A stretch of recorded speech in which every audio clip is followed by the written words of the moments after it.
था उनको हटाओ तो हम जाएंगे, नहीं तो वहाँ पे हमें जमीन दी जाएगी तो हटेंगे, नहीं तो यही मानेंगे। पेट्रोल जला के मैं खुद मर जाऊंगा। जी की समाधि वहाँ बनी। अगर हम झूठ बोलते वहाँ प्रमाण दे रहे हैं, हम कोई राजनीतिक थोड़ी करे साहब, हमारे ऊपर ये बीत रही हो, हम यहाँ पे ऐसे करे कलेक्टर के साथ। बिल्कुल तुम्हें कि भाई यहाँ दफनाओ, तुम पक्का निर्माण मत करो, ठीक है ना। तो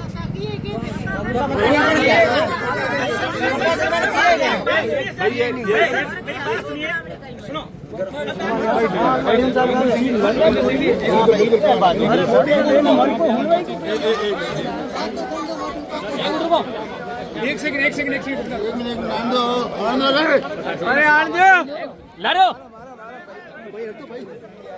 भट्ट साहब, क्या कुछ मामला था आपके, क्या संज्ञान में आए, यहाँ पहुंचे हो तो उसके बाद में क्या कुछ पता चला है? देखिए, मुझे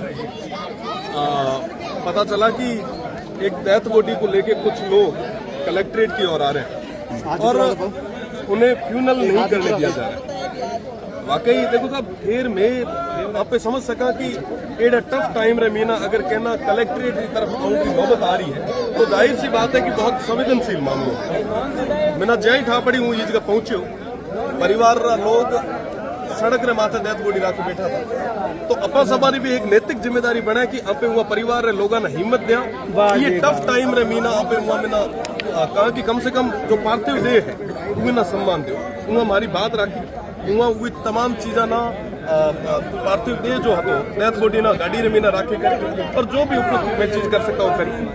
साथ ही साथ जो सबों बड़ी समस्या आ रही कि यहाँ ना फ्यूनल कौन करने दी जा रही है। आज मैं भेड़ा हाँ, प्रशासन लोग भी ये था यहाँ ना भी माँ एज पेल फ्यूनल क्यों है पूरे बाद रे मीना पे कोई बीजी बात है ना, तो हमें यहाँ रे भेड़ा जाए करे मैं फ्यूनल करवा मतलब कोई दिक्कत को ना होता है। इतनी देर तक जो को यहाँ ना फ्यूनल को नहीं करने देता बढ़िया हर हुए आदमी रे भेड़ा मैं हाँ जो को आज रे तारीख महीना जिक्र आवाज ना दबाई जा रही है मार आप रहा। तो क्या कुछ कारण सामने आया रविंद्र सिंह की बात, क्या मानते हैं आप?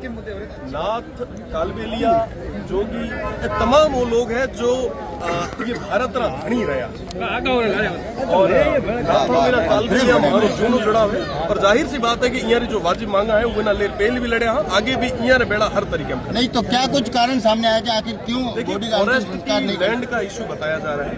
इनका कहना है प्रशासन का कि वो जो लैंड है जहाँ पे फ्यूनल हो रहा है वो गवर्नमेंट लैंड बताई जा रही थी और फॉरेस्ट लैंड बताई जा रही थी, उसको लॉक कर दिया गया था।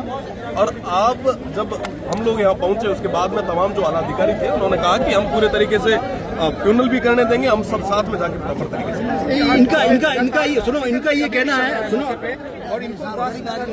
बिल्कुल देखो डेथ बॉडी ना सम्मान देना जरूरी है। कोई भी आदमी जगह बेड़ो गलत उसे मैं ऊपर भेड़ा। इनका ये कहना है कि ये आज की समस्या नहीं है, काफी सालों की समस्या है। काफी समस्या ना इनके पास रहने को जमीन है और ना दफनाने मीना आ रही है। आपने कहा उसे कि सदन मीना भी नाथ कालबेलिया जगह जो भूमिहीन है उमरी बात में राखी थी उम्र बाद रे मीना कई लोगों ना तो जमीन मिली पर जो नाथ है जोगी है वह ना फिर भी जमीन को नहीं मिली उमना ले भी असेंबली रे मीना भी राखी हो। और साथ ही साथ ए जो मामलो आपने बताया है कि साहब यहाँ गोटे फ्यूनल रे वास्ते जगह को नहीं वो आपने भरोसा दे कि आने वाले समय रे मीना यहाँ वास्ते पूरे तरीके में जो भी लैंड यहाँ अलॉट करानी वो ना पूरे तरीके ये कितनी शर्मनाक बात है, ये कितनी शर्मनाक बात है कि इनको रहने के लिए जगह नहीं मिल रही है, जमीन नहीं मिल रही है, मरने के बाद भी जमीन नहीं मिल रही है, रहने के लिए तो मिल ही नहीं रही है। बहुत बड़ी दुखद चीज है पर मैं यहाँ भेड़ा की वजह से यहाँ से बॉडी लेके आए थे। हम पिछले 4 सालों से प्रयास करें कि साहब प्रशासन हमारे 450 समाधियाँ बनी हुई है इनको स्मशान भूमि दी जाए, लेकिन प्रशासन की लापरवाही की वजह से ये सारी चीजें हो रही है। और ये आज का नहीं है, पिछले राजस्थान के अंदर पूरा इशू आ रहा है। हम कहते हैं ना सारे जहाँ से अच्छा हिंदुस्तान हमारा है, लेकिन हिंदुस्तान के अंदर कालबेलिया कम्युनिटी के लोग इनके नहीं है। आज साहब हमें जीती जी जमीन मिले ना मिले, मरने के बाद 2 गज दफनाने के लिए तो जमीन दो, बड़ा दुख का और बड़े सामाजिक मुद्दा है। तो आप ये बताइए कि आप कहाँ दफनाने गए थे, वहाँ अड़चन कैसे पैदा हुई, किसने शिकायत की, प्रशासन की टीमें कैसे वहाँ पे पहुँची?